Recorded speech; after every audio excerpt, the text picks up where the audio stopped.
Hello everyone. If I have to apologize to you for something that I've done, but my apology sort of misses the point, does it still make you feel better? If I repeat the same behavior again in the future, does that invalidate my apology? What if I redact my statement altogether? Does it even count as me having apologized in the first place? Today we're going to talk about what I'm going to refer to as Genmaji Gate, the biggest debacle going on with Tekken 8 and its marketing right now. It's at least the biggest controversy of the week with this game, but it feels like one of the more pivotal moments for the game since it was released, mainly because the reaction from the fan base has for once been pretty unified and very dramatic. So we just need to recap what's been happening in the last few days before I get into some news on the topic. But if you somehow missed it, there was a new stage that came out. It's called Genmaji Temple. It came out along with Heihachi in the same update. And where we are used to stages coming packaged with the character they release along with, this stage is being sold separately for $5. And even worse, if you have bought a season pass for this game or an ultimate edition of this game, you will still have to pay more money, an additional $5 to be able to access this stage. Which, even though the stage is technically not something that Bandai Namco had promised that you would get for free in the past, it is pretty much what everybody expected. And so a lot of people are very, very pissed about what's been happening. Something very interesting happened slightly after this giant controversy sort of hit the internet. Katsuhiro Hara, the creator of Tekken and sort of leader of that project, went on Twitter and he wrote a long personal apology for what had happened and for betraying the expectations of the fan base, which is really quite rare. I think as Tekken players, we've gotten used to getting the main communications from the development team from the private Twitter accounts of Michael Murray and Harada, which is weird to begin with. I mean, they even ask us to report people who are cheating in the game, not through the in-game interface, but by contacting them on Twitter, which means that if you're like me and you don't have Twitter, you can't even do that, right? Well, it was a long apology, and as of a few hours ago, it has been deleted from the internet, which I think is really interesting. Now, it is important, I think, to archive things like this when they happen, because if we want to hold Bandai Namco accountable in the future for things that they've said and done, we need to remember what they've done in the past, and things like this move very, very quickly. And I have made the mistake in the past of not archiving interesting things, communications that happen, and now I can't go back and find them again, right? So this is the tweet. He wrote it in Japanese and English, and you can see it on the screen right here. So this video is just another place where it exists now. But the gist of the apology, right, is he says here, I understand that the community has some questions about the release of the stage DLC. My point being that what we have aren't questions. As the person in charge of the Tekken franchise, I apologize. It was made clear from the beginning that it would not include stages, but even so, when the Lydia DLC was released, you got that stage for free, right? Now another character and stage combo is coming out, and the stage is sold separately. And essentially, he is apologizing for not the business practice, which is really scumbaggy and a low blow. He's apologizing for not communicating well enough on the topic prior to this, which is fair enough. But I think it's also true that whether you communicate clearly about this or not, it is still a bullshit move to make for you as a team, and it's still a really, really bad practice in my opinion. But he goes on to apologize, explaining something that people had been speculating a lot about. It's interesting because I said on my stream a couple of hours before this apology came out, my theory was that Harada is existing sort of as a liaison between two teams, the development team of Tekken 8 and the sort of marketing and sales team, and he's the sort of person who exists in both camps. And he confirms that with this tweet, and he then apologizes for not handling both sides of that dichotomy properly, and it has led to decisions like this being made. He is essentially personally apologizing for not taking his personal responsibility. It's a very Japanese apology in that way. And there's sort of a vague promise here that he will try and do better when it comes to things like this in the future. So I talked about this on my stream earlier, but in Japan, when you have an area that you are responsible for in a company, if something fails within that area, even if you weren't personally involved, even if you weren't being negligent, you still have to take a measure of personal responsibility for that. It's a very strong sort of cultural thing in that country. Now, my point when I read this apology was that it's nice to see some sort of half decent reaction from Harada at all, but a personal apology from him is not really what we need. It's a new direction for the game, some sort of plan for how things will get better, some sort of positive update, some sort of promise that we can rely on, and we get nothing of that here. We also get like a couple of excuses like, oh, this is more the marketing and sales team, not really the people who work on Tekken. And this is something that people also have been speculating about. You see a lot of videos and posts, people talk about, oh, the development team are really cool and really want to make a great game, but they are being forced to put all this bullshit in the game by the corporate side of Bandai Namco. And I just want to make a point here and say that that is complete speculation and not something that we know. It's easy to construct that narrative, but it might not be the case at all. It might be the case that they are also just people trying to line their own pockets, putting this bullshit in the game. And one indication of that being the case is the fact that in Harada's apology, he explains that during Tekken 7, these two parts of the Tekken 8 creation, the development team and the sales team, were not separate. They were one unified group that Harada was in charge of. And if you remember, we had stuff like completely broken DLC characters like Leroy Smith ruining offline events and ruining online. We had to pay to get frame data in that game. So even when Harada has been completely in charge, he has made very, very poor, greedy decisions like this. Now, what rubbed me a bit the wrong way when this happened was that you immediately saw a lot of emotion from the community saying, damn, Harada is so based and so cool and on our side. And he was like almost completely and immediately forgiven by the community, it seemed like, even though he has lied and said very insincere things publicly to the community in the past and then never delivered. But as of that apology, he also hadn't really done anything to improve the situation. And I just wanted to make the point that, yeah, it's really, really great when we get some communication and Senpai notices us, but that is still not an improvement on the situation at all. And they still have to do something now and actually deliver and do better.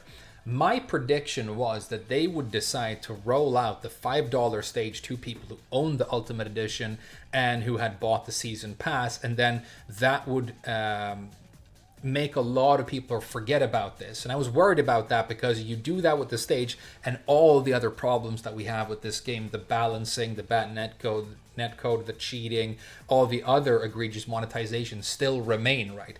It looks like now they're not even going to do that. They're not even going to roll the stage out for free to people to have the Season Pass and the Ultimate Edition, at least as far as we know as of this moment, which is so strange and pathetic. That's really a move that I expected from them, but I guess it's just in such a late stage now. People have already bought it, so it's difficult to go back on. Well, a couple of hours ago, I was at work and I had some comments on my channel. That's how I usually find out about Tekken news.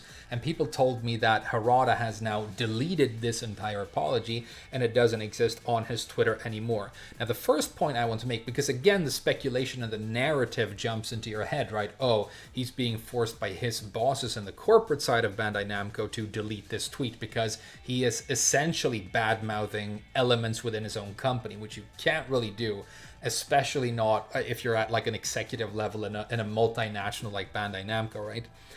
And while that might well be the case, really all we know is that he made a personal apology with some promises for improvements in the future and then completely redacted and removed it. And so as far as I'm concerned, Harada has no longer apologized for anything, and we have had no promise or no indication whatsoever that the situation will get any better. If you redact an apology like that, it's not valid anymore. Now again, it might be the case that he's being held hostage by his own company. He tried to say something honest and from the heart and give us a hint of what is going on, behind the curtain, and then they forced him to remove it. And if that's the case, that's very, very regrettable. My point is this: as the consumers of this product, it's not really something that we should have to speculate or worry about. All we do is pay money for a product. We expect certain things from it based on industry standards and from based on promises from its developer. And when those things aren't delivered, we get to criticize the product. We get to ask for it to be improved. We get to ask for reimbursement, things like that. And the personal relationships or the politics going in on inside of this company, you know, while it might well be true that it's a rough reality for some of the passionate people working on this game, that's not really any of our concern, in my opinion. And the main thing is the game just needs to improve and get a lot better. And if we don't get a roadmap or some sort of promise of how that's going to pan out really quite soon, I think this game is just going to keep on really declining the way it has for the last few months. Because when I made my first couple of videos criticizing the monetization in this game and some other elements of it, I had a lot of people, you know, calling me a complainer and crybaby. And as the months have gone on, those people have gotten fewer and fewer and fewer, and now it seems that a majority of the player base are just pissed or flat out leaving the game behind. And as an indication of that, I mean, you can read about what people are saying on Reddit, but one very strong indication is the fact that we are now back as of this morning to mixed reviews on Steam for this game, for Tekken 8, which is a pretty big deal. It's the sort of thing that people worry about. It's happened in the past with this game when people get really pissed about them lying about the store and the battle pass coming out and things like that. It tends to, you know, be kind of spiky. And it's a problem, again, that we don't remember how we've been lied to in the past, and we sort of forget about it and move on, you know, and then the reviews usually recover over time. Who knows if they're going to recover this time, but this is like officially not a game that is well reviewed anymore. And had we known about all this monetization when the game initially released, who knows if they would have had good sales with it and good reviews to begin with. Yeah, so people are really, really upset. And if you read most of these reactions, people are basically saying that mixed is too good for this game. It deserves to be thought of as a bad game at this point. This is another post that you see a lot.